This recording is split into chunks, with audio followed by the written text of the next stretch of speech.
Good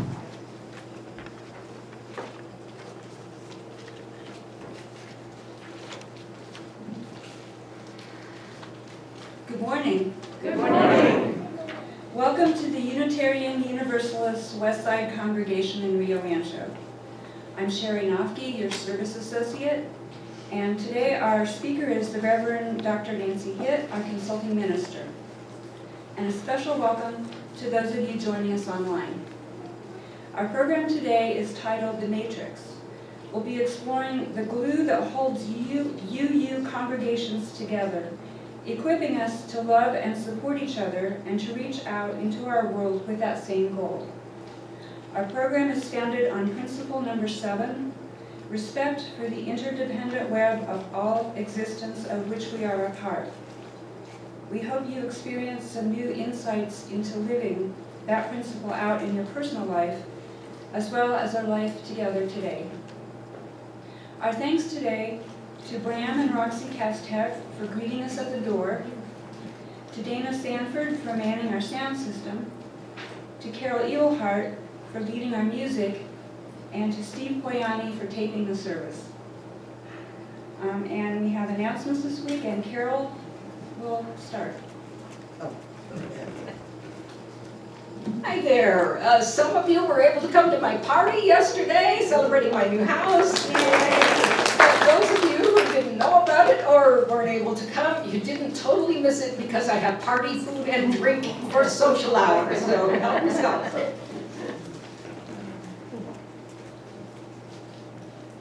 Okay, so donations for Storehouse West of dry and canned goods can be left in the bin on the bench outside Fellowship Hall at any time, and you can also bring your contribution on Sundays and put it in a large basket in the social hall. Our GoFundMe task force will meet on Wednesday, July 28th at 11 o'clock in the green room. This is a new skill set for all of us, so please consider joining us as we all learn how to put this together. We're seeking funding for our little free library program for children in Rio Rancho. And the Rio Rancho Feed the Kids Snack Pack program will be meeting on August the 3rd from 9:30 to noon to assemble the snack packs of food as the kids get ready to go back to school. If you'd like to help either with assembling the packs or with transporting them to a particular school, please let me know. And our social justice team meets today at 12:30 in the green room following coffee hour. Everyone is welcome to attend. We'll be reviewing a variety of issues and proposals today, so please join us. Thank you. Now, please stand as you are able and join me as we light our chalice. The words are either in your bulletin or on your screen. Our chalice flame leaps high, speaking to us of transformation, of illumination, of truth, and of beauty. May we accept all that it holds, knowing ourselves and our world transformed by its embrace.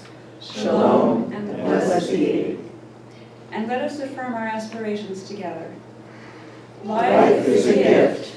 We gather in community to celebrate the glories and the mysteries of this great gift. In the light of truth and in the warmth of love, we gather to seek, to sustain, and to share. Love is the doctrine of this congregation. The quest for truth is our sacrament, and service is our prayer. To dwell together in peace, to seek knowledge and freedom, to serve others in community, to the end that all souls grow into harmony with creation, thus to be covenant with one another. Shalom. Please remain standing and join in our opening song, number 123, Spirit of Life.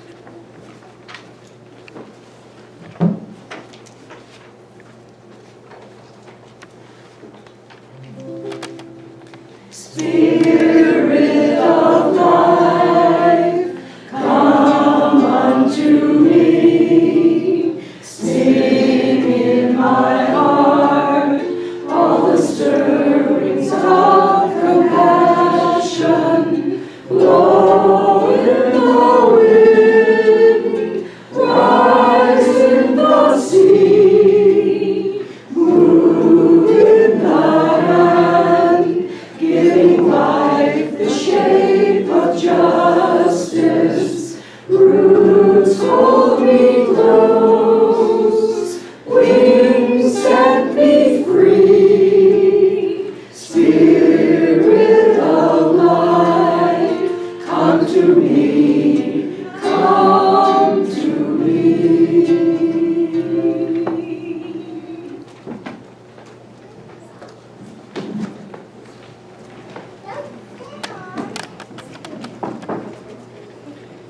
long time since we've sung these songs. I can sort of feel us learning our way back into them, but we're going to get there, people. I invite you now to join me in a moment for centering, to sit back in your pew or chair, be comfortable in your seat, center your body with your head over your heart, over your pelvis, uncross your ankles, knees, and wrists. Close your eyes if you are comfortable doing so, or choose a focal point for your gaze. Let your mind go blank. Focus your attention on your breathing. Breathe in deeply and fully. Breathe out as completely as you can. Breathe in and out, and in and out. Set aside stray thoughts. Just relax into the rhythm of your breath.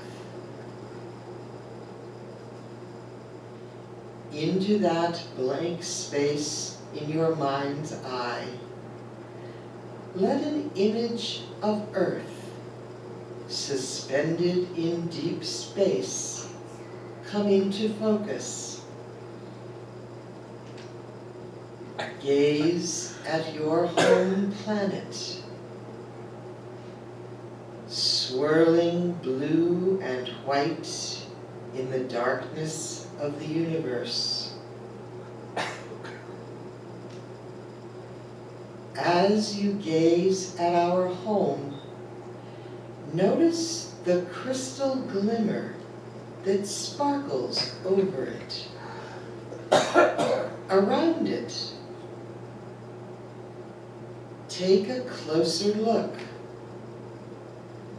until you can see the design of the web that embraces it,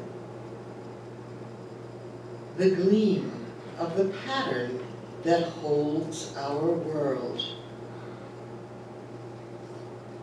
the powerful network of life. As the earth turns, notice the web, its delicacy, its strength, its design, the pattern of the planet amidst the lines of the web. Recognize where life is flourishing, where it flounders. Let your mind's creative energy repair any brokenness you find.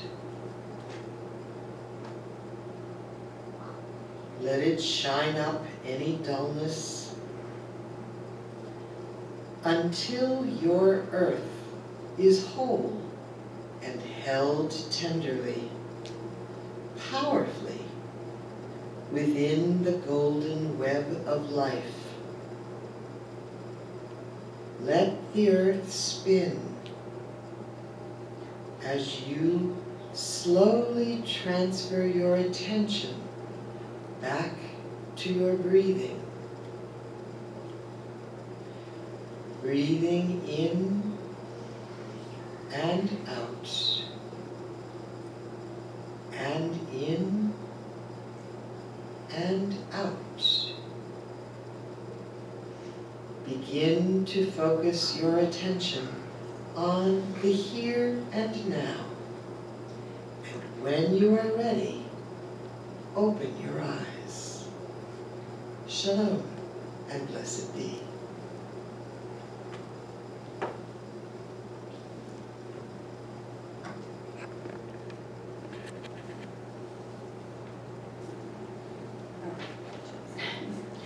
As we share our joys and concerns, we weave the web of our community into an ever stronger network of love and care. We will celebrate with each other, enjoy, and support each other in our concerns. As you name your joy or concern, we will light a candle for each one.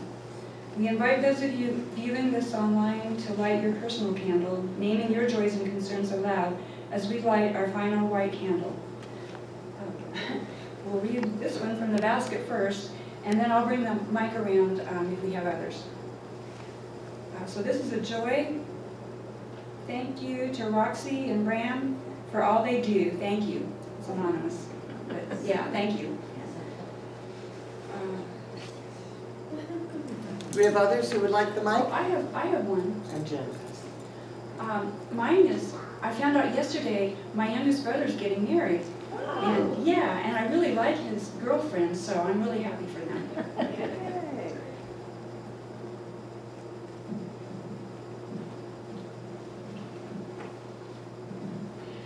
Yes, my youngest grandchild, my little Cambria, turned 3. And my brother, Jim Bellamy, and his partner, Kathy, came into town, and we spent the entire weekend just surrounded by family. My family, Bill's family, all the grandkids. It was truly, truly a joy.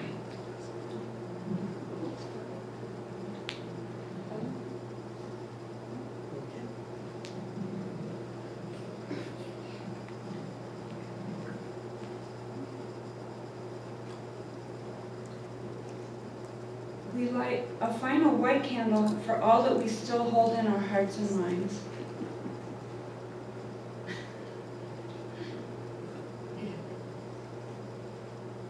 And then we light this red candle on behalf of all those in our own country and around the world who are victims of racial oppression and violence, both personal and systemic.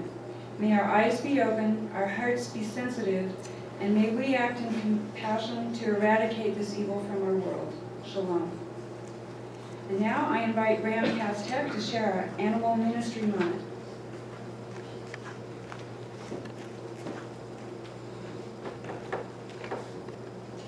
Fanny sent this to me by email, and I wanted to share it with everybody because I really like it.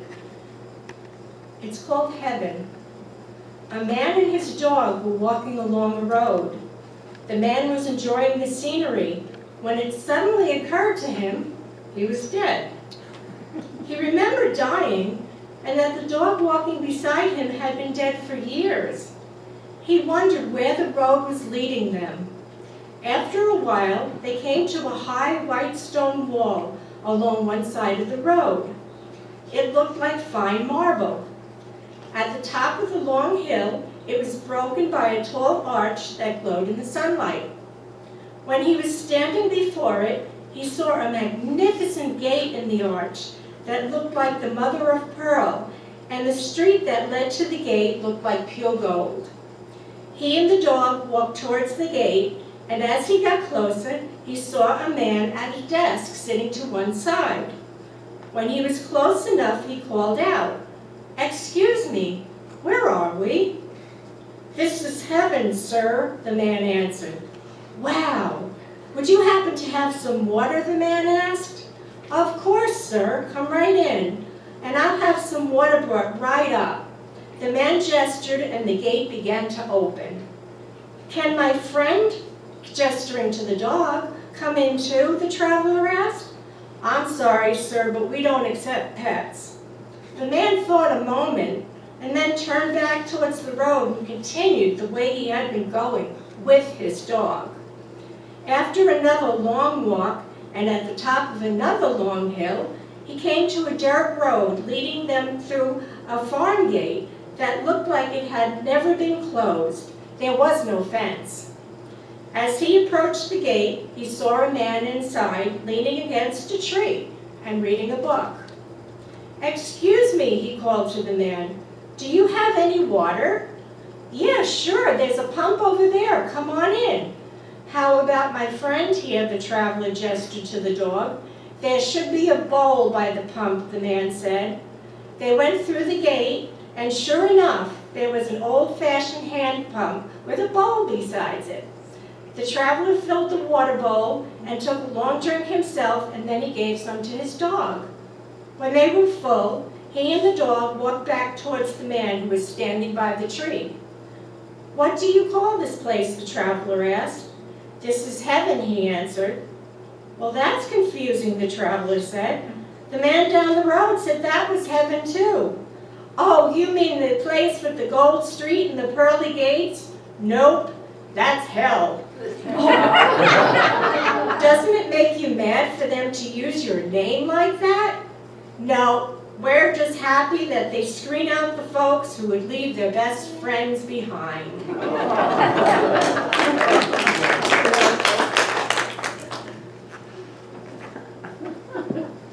That was the best kind of fun. Now here's another kind. In our Moment for All Ages today, I want to tell you a story. It's the story of a boy named Charlie. Charlie was a 14-year-old kid who was hospitalized in the long-term psych unit where I was working, following a racially based assault. Charlie had been knifed, cut from his throat to his navel by a member of a rival gang as he got off the school bus. His injury was critical. He spent hours in surgery and then days in ICU. He recovered, but with an enormous scar that testified to his struggle to live. Now, that alone is not enough to get anyone into a psych unit. However, our boy Charlie had a history as long as his arm of interpersonal difficulty and what was then benignly called behavioral difficulties. It had not surprised anyone when Charlie was assaulted, but what surprised everyone, including Charlie, was that he survived. By the time he arrived at the state hospital, Charlie was motivated to make some changes in his life, that life he'd almost lost. He was serious about changing how he responded to the events in his life. He wasn't perfect.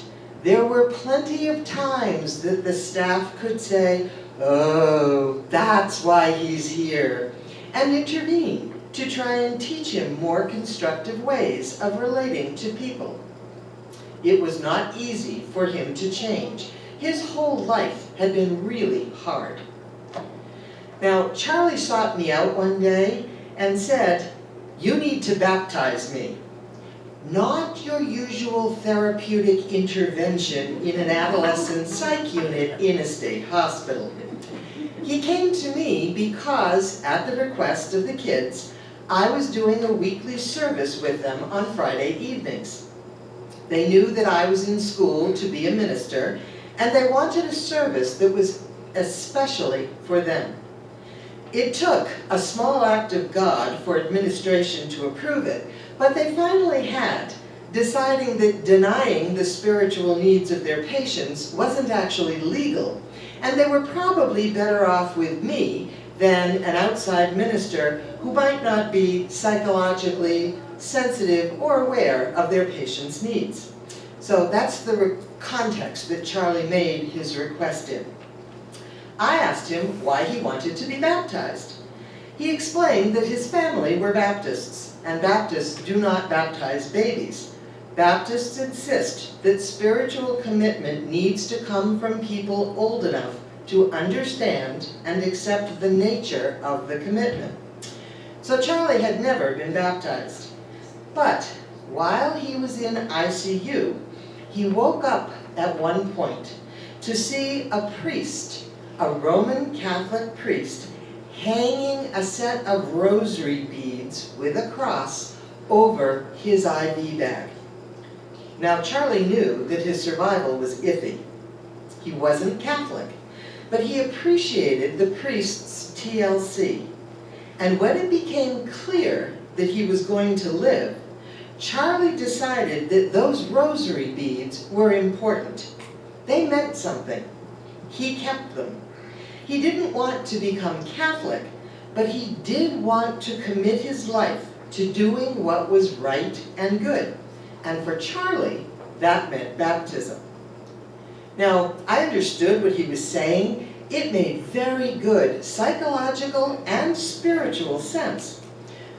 But the idea of getting a baptism approved in the state hospital was mind-boggling. So I explained this to Charlie. I supported him 100%, but I could not baptize him. We weren't an official church, and baptism was not included as part of hospitalization. He was disappointed, but he said he understood. However, he kept asking about it from time to time. But it wasn't until he told me why he finally understood that I couldn't baptize him that I realized I had to find a way. Charlie told me he wasn't good enough to be baptized. He'd done a lot of illegal and awful stuff in his 14 years, and he didn't really expect that Jesus even wanted him. Now, I have to tell you, the only way to correct that kind of knowledge is by a new experience that is as powerful as the original conviction. I could not talk him out of this. I had to do something. So I did. I went to bat for Charlie, insisting that baptism was his right. If you've never heard a psychiatric treatment team debate the therapeutic benefit of a spiritual practice, we'll just say it was unique. They said no. They argued among themselves. They sought legal counsel. They contacted his mother. They finally decided that they were more vulnerable legally by denying his request than by granting it. His mother said it was fine with her and it might help Charlie, so for pity's sake, do it. They still argued among themselves as to whether or not it would work, but they finally said yes. So that Friday evening, with 14 of his behaviorally disordered peers and their staff as witnesses, I baptized Charlie in the living room of the adolescent psych unit. It was a sacred event. Charlie had composed a rap song about Jesus and his relationship with him that he performed for us. It was amazing. Really awful theology, but it was deeply meaningful to Charlie, and given their respectful silence, his peers as well. Now, I would love to have a fairy tale happy ending here and be able to tell you that Charlie was cured of his behavioral disorder, but I can't. I can tell you that Charlie set a marker for himself in his own life that he was determined to hold himself accountable to. Not to be perfect, but to try to be himself in the best possible way. In his words, "It made sense that you didn't think I deserved to be baptized, but when you said okay and did it anyway, I got to start over. I realized I was better than I thought, and I could at least try to live up to that." Now, I've shared this story with you as just one example of how doing something completely non-rational, something spiritual, can have a profound effect on a person in completely unrealistic and unexpected ways. There is no single spiritual practice that will meet the needs of every person. But for Charlie, this was it. Shalom.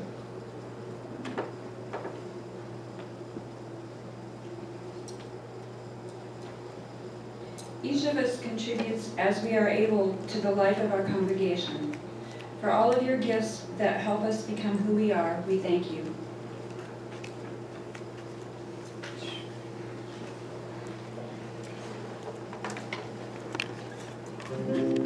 From you I receive, to you I give, together we share, and from this we live.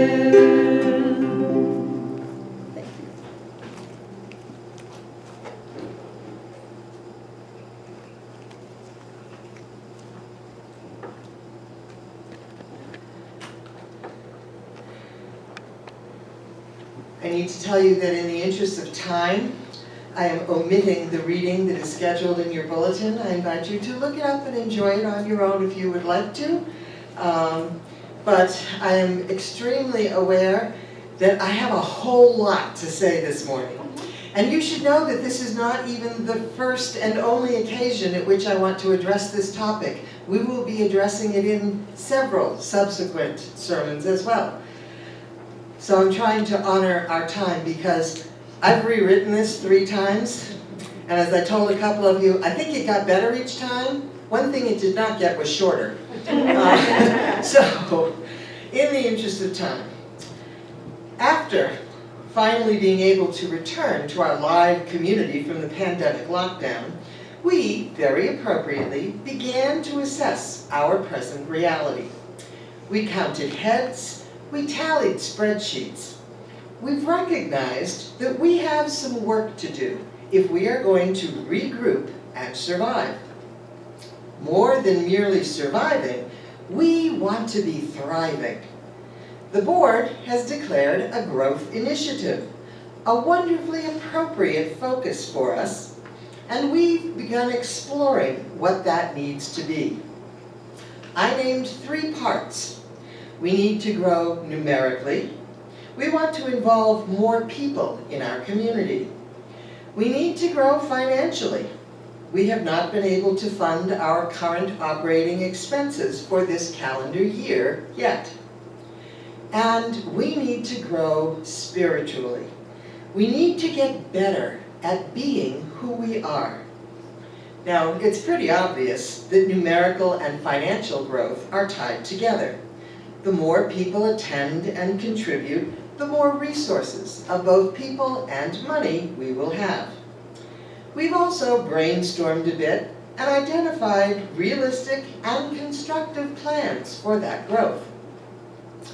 But spiritually, other than that it's what you might expect your minister to say, why and how is that connected to the other 2? Actually, it's the most important area of the 3. Without a vibrant spirituality, there really isn't much that will pull the rest together, the people and the finances. I don't know if many of us think about spirituality this way, but we need to. Consider this.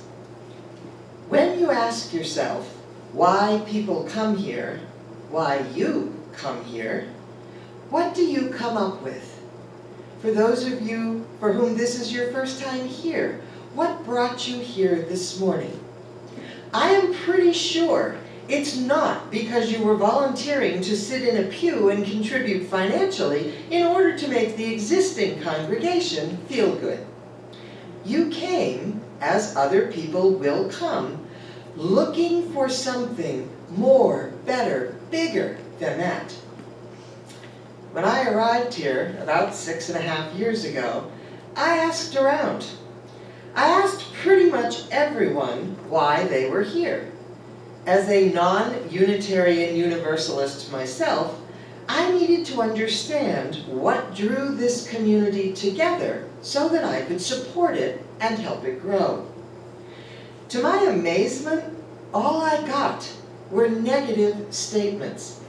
People only described what UUs were not. UUs were not doctrinal. They were not narrow-minded.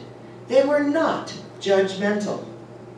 Now, those nots are pretty positive, but it's noteworthy that no one could easily tell me what UUs are.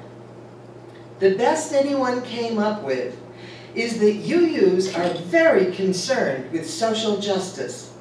Again, a really good thing to be, but not something that this congregation has ever done in a really big way.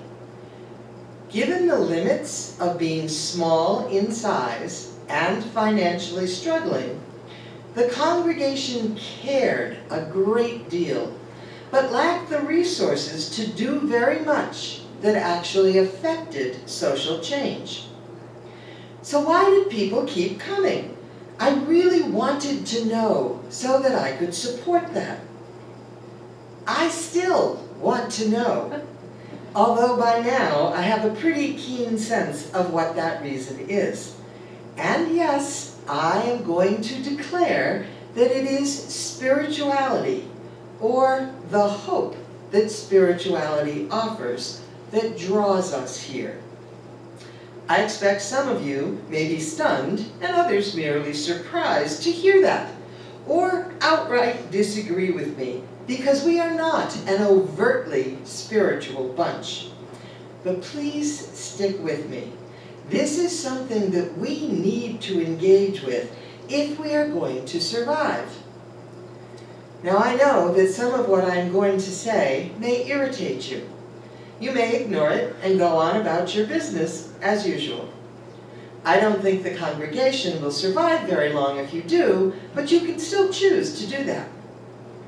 You could also get angry about it and argue with me and amongst yourselves about the accuracy of what I have to say and how it does or does not apply directly to you, and thus avoid making any actual change. I don't advise that either, but it is a possible response. If you choose to do that, it will tie you up in knots and breed conflict that will drive people out of the pews, reducing human resources and, secondarily, financial ones. I don't advise that either. The congregation will likely not survive that. Or, you can engage in active discussion and explore the issues that I'm about to raise with an open mind, trying out new ways of being in community that bring you closer together and enrich your experience individually and as a community. That has the potential to draw people in and engage them meaningfully so that they stay and Westside grows. Personally, I recommend giving that option a sincere and determined effort. Now, I want to tell you a true story. The one I told you earlier was true also, but this one is not about me. It's about UUWC. And then I'm going to share some research and data and history to give you a context. And then we're going to look at some ways to respond that are completely within our power to do so if we decide, really if you decide, that that's what you want to do. So here's the story. About 5 years ago, a dozen of us attended a UUA-sponsored workshop on leadership in Los Alamos. We drove up to the new UU church there for a full day of workshops and fellowship with UUs from other churches. There were people there from all over New Mexico, from Arizona, and from Colorado. It was a great group. We spent the morning sitting with a variety of people and pursuing all kinds of ideas about effective leadership in our congregations. After a great lunch, their kitchen and utilities were amazing. We were all in envy. We were invited to sit with just the people that we came from. Sit with the people from your own congregation at a big round table, so that each table represented just one group of people. And the question they put before us was this: what does your congregation do to affirm and promote spirituality among yourselves? Well, the room burst into chatter. Each group was engaged in making a list of what they did to express their spirituality, evaluating how that was working, and what they could do to enhance it. Except for our table. We sat in total silence, looking at each other. A few questions got asked. Do we even do this? Are we supposed to be doing this? And finally, one of us asked the question, what does this even mean? How are we supposed to be spiritual together when we don't even agree on what we believe? Luckily, our official UUA area minister was hovering nearby, and so I hailed her to ask for help. I explained that we didn't even know how to address the question because we weren't sure what spirituality meant in this context. Individually, people did whatever they did to be spiritual, but they did it at home, privately. We had no idea how to answer this question. Reverend Millspaugh replied that spirituality referred to that which connected us to each other. Not that we all thought or did the exact same things, but where were the points of connection among us? How did we celebrate those in a way that affirmed and connected us in community? It took us a while to come up with anything, and seriously, we really tried. We were finally able to name sharing our joys and concerns as a spiritual exercise we engaged in together that opened us to one another. And out of that struggle came an awareness that we were sadly lacking at something that apparently was a UU thing.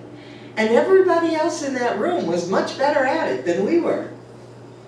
When we returned, the board initiated a moment for spirituality in our Sunday services.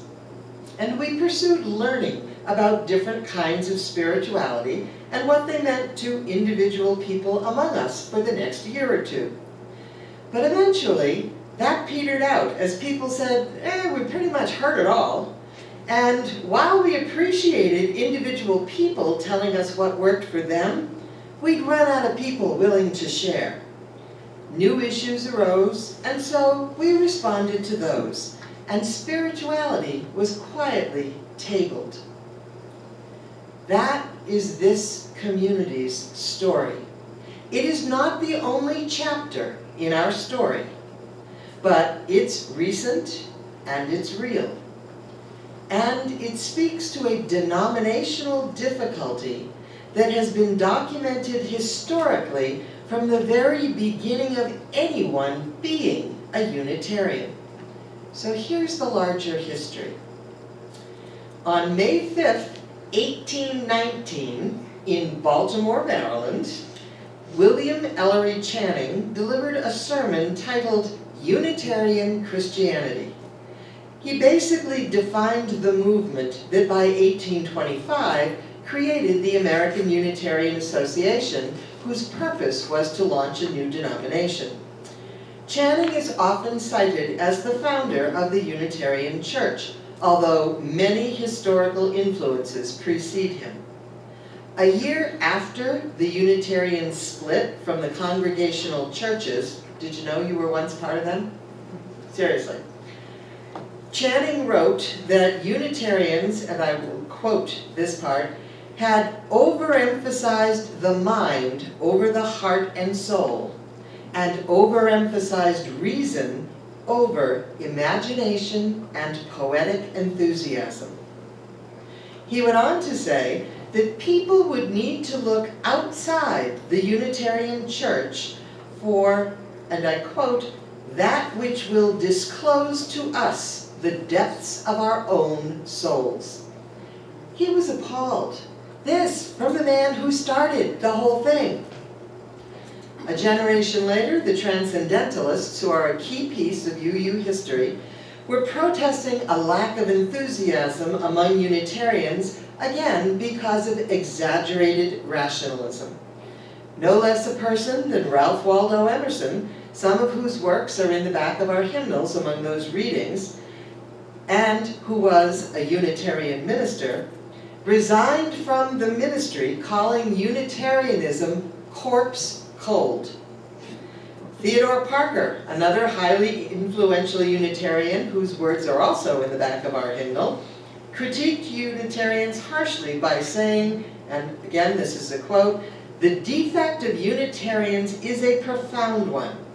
In ceasing to fear the great and dreadful God, they had not quite learned to love the universe." Parker goes on to note numerous contributions of Unitarians to government and society. but decries what he called the lack of the experience of religion, by which he meant experiences that engage the emotions, what we might call spirituality. Clearly, the critique of being overly rational and minimally spiritual is an historic reality for us. More recently, in response to an article about church growth that one of you sent to me, I've been reading a whole lot of articles written by UUs for UUs about why our denomination is dying. It's not just our struggle as a small congregation. Our denomination is decreasing annually. Now, you need to know we are not alone in this. Organized religion no longer enjoys the popularity that it once did, and all of the major denominations are declining as far as membership and attendance are concerned. However, no matter who else this affects, we need to pay attention to the effect on us. In addition to increasing numbers of adults leaving UU churches on an annual basis and fewer people joining, the truly horrifying statistic is that 95% of the children raised in UU congregations, those who participate in the Our Whole Lives curriculum, of which we are so proud, 95% of those children disaffiliate with UUs as adults. 95% of those we teach our values to leave. Which leaves us with a huge question. Why? When this matters so much to us, why? If we're going to ask why people are leaving, we need to start by asking why people come in the first place. What you all told me when I asked was that a passion for social justice is central to being UU. The fact is, if a person has a passion for social justice, we are not the best place to pursue that. If you want to work for climate change, for racial justice, for immigrant justice, for financial or educational equity, for excellent health care for every citizen, we are not the best group to do that. There are groups with far more knowledge and resources than we will ever have, who offer more opportunities than we could dream of to work for those things. If that's all we wanted when we gather, we should all go elsewhere. Just don't leave yet. So I'm asking again, why are we here? What is it that we're looking for, hoping for? What is it that draws us together to be a church, to flirt with spiritual things, to advocate for social change and justice for all? We are all here pursuing something deeply important to us.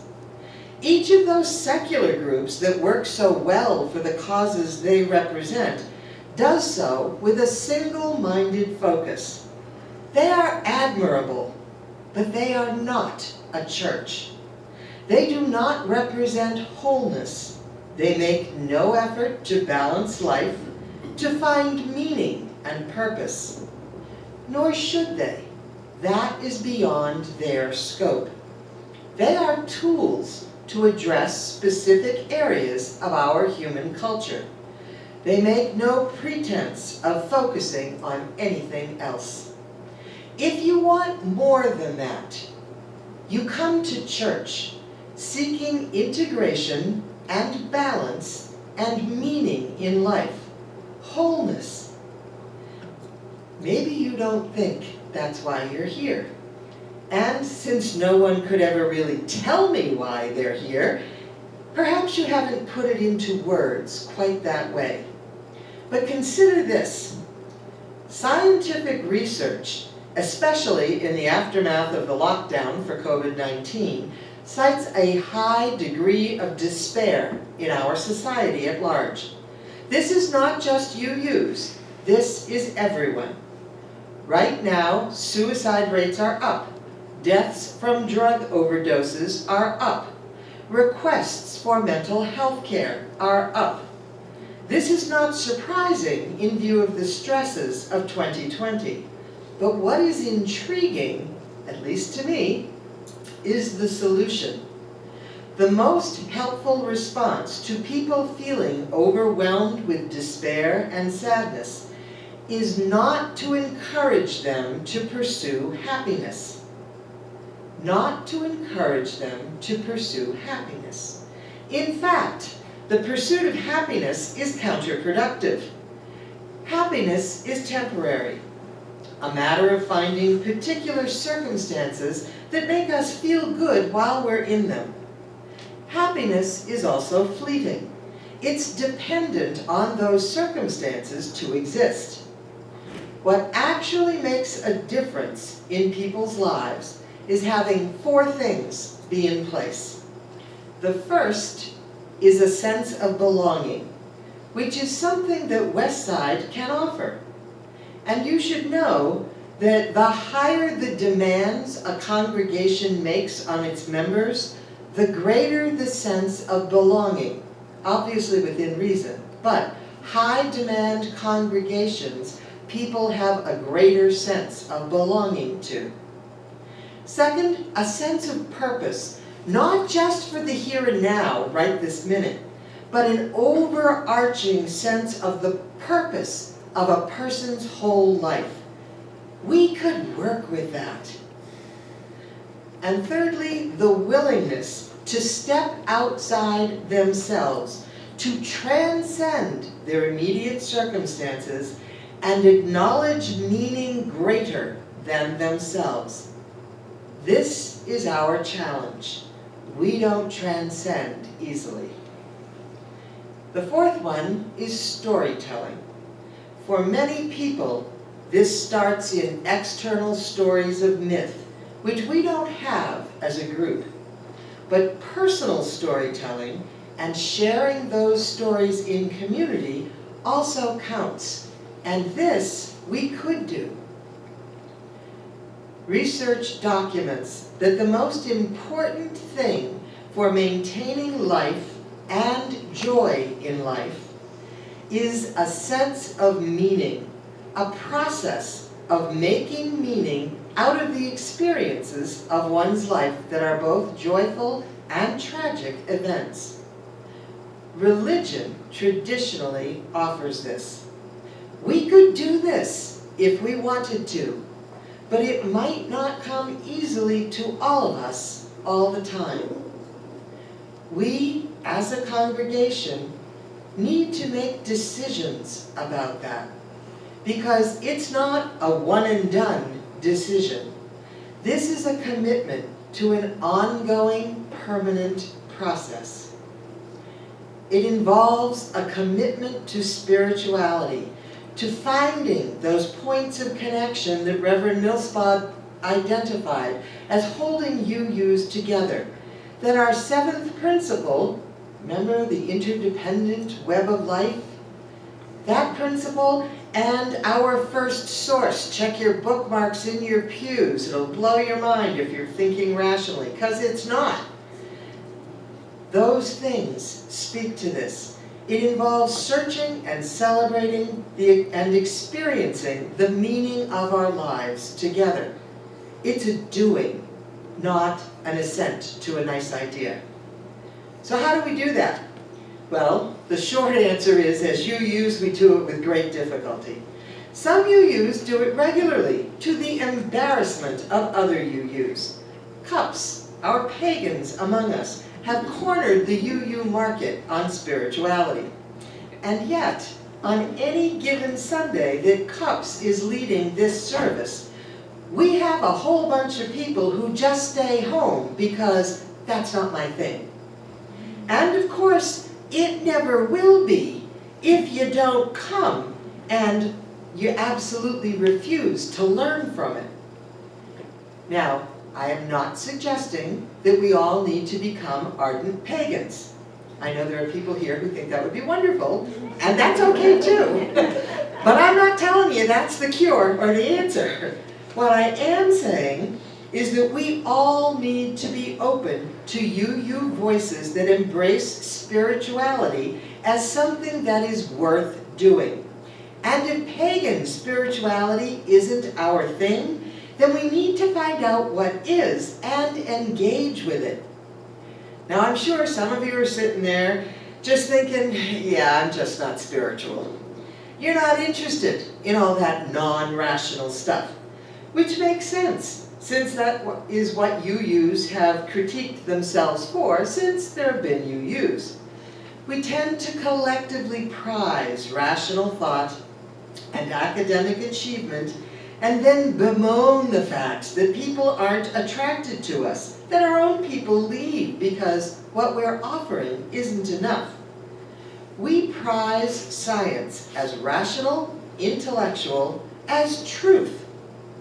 But when science shows us that we need to pay attention to the experiences that enhance meaning and purpose in human life, we ignore it. Where? Where is the rationality in that? I don't get it. There's no logic. Now, there is a lot more that needs to be said and done in response to this. But we are basically short on time.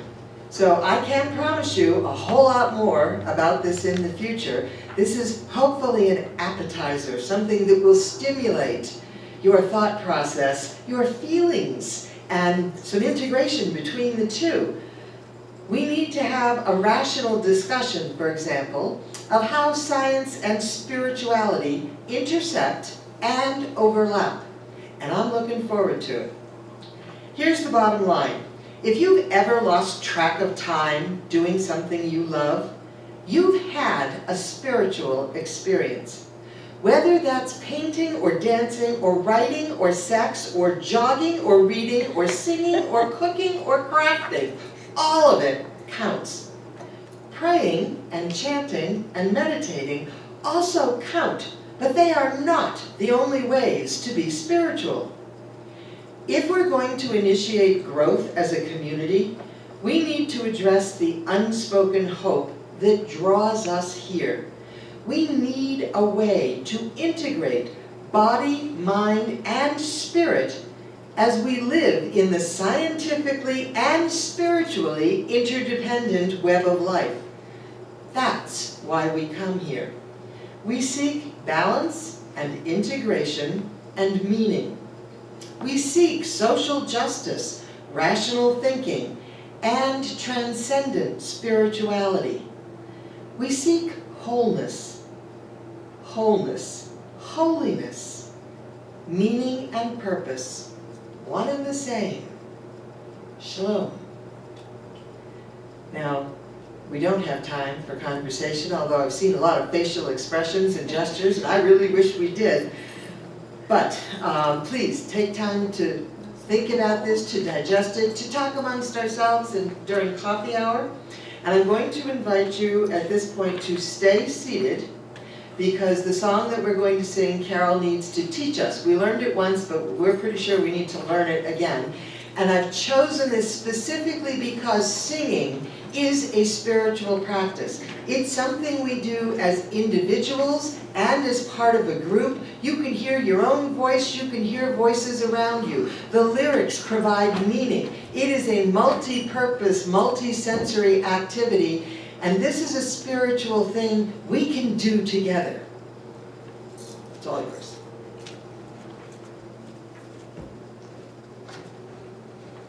I asked her to let you sit because I want you to be relaxed.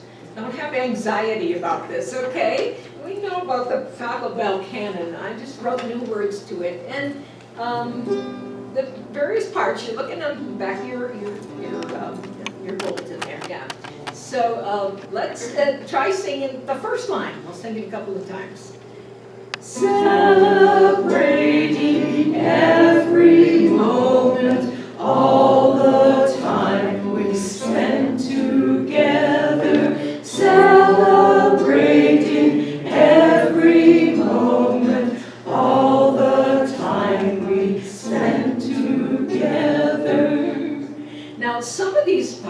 little bit higher than others, but this is actually meant to be sung all at the same time. So if it's too high for you, sing something else, all right? Or make up something on your own. So the middle part goes like this. Sing of life and sing of loving, sing of life and sing of loving. Wow, we did well on that part. Okay, now this next little part goes really fast. Okay, that's why we sing the other ones a little bit slow. Celebrating every moment, all the time we spent together, honoring the joy of living, honoring the joy of laughter, celebrating every moment, all the time we spent together, honoring the joy of living, honoring the joy of laughter. Okay, now we're going to sing, and you can sing what I'm singing, or sing any of the parts, and just enjoy yourself, okay? Because we're like doing it together. Celebrating every moment, all the time we spend together. Celebrating every moment, all the time we spend together. Sing of life and sing of loving, sing of life and sing of loving, celebrating every moment, all the time we spend together, honoring the joy of living, honoring the joy of laughter, celebrating every moment, all the time we spend together, honoring the joy of living, honoring the joy of laughter, celebrating every moment, all the time we spend together, celebrating every moment, all the time we spend together now. Yeah. Well done. Thank you. Please remember that we talk about spirituality as a practice. That means we're expected to need to practice, to do it over and over and over again. And so we will. We will be singing this again in the near future because we learn a little bit more each time we do it, and we get a different sense of things each time we do it. And at some point, we are going to be so proud of what we sound like because we've practiced together, and that is a good thing. If you will please stand as you are able now and join me in the reading for the extinguishing of our chalice, either in your bulletin or the words on your screen if you're at home. United in love, blessed by bonds of human community, may we take the flame we extinguish from sight into our hearts. In transforming ourselves, may we transform our world. Shalom and amen. May your spirit find the courage to find itself, to grow, to create, to be a vital part of all that is. Shalom and amen. Now, the words are in your bulletin, and today is the first day we're going back to leaving with Go Now in Peace. So if you'd sort of spread out so we can face each other, we are not holding hands, but spread out so we can see each other, and we will sing this together. Go now in peace, go now in peace. May the spirit of love surround you everywhere, everywhere you may go. Go to the social hall. There are goodies from Carol's party. There's coffee, the makings for tea, etc. And chat.